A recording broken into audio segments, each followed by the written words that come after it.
Hey there, hope you are doing well. So in this quick video, I am gonna show you how you can detect Shopify apps from any Shopify store. So to detect app, you first need to go to the website shopscan.app. I will attach the link in the descriptions, and here you can see the website has been opened, and you just need to input the store URL. So let's input the Mr. Beast store URL. So Mr.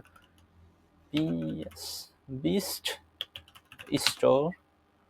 So this is the Mr. Beast store. He's using Shopify. So let's copy the his website URL and put it here, and then hit enter or click here detect app.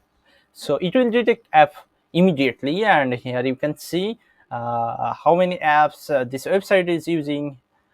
You can see here.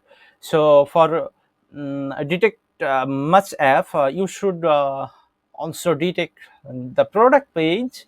Like there are some apps which only loads on product page. That's why you also need to detect the product page.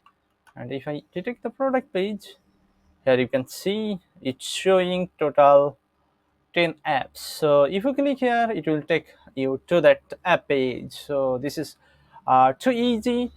So you can also my another tool, that is themedetector.io, and it will detect the theme for you. So here you can see the theme name, publishers, and you can also buy my pre-made Shopify custom sections. So this is just $10, and you can see all of them here. You can see.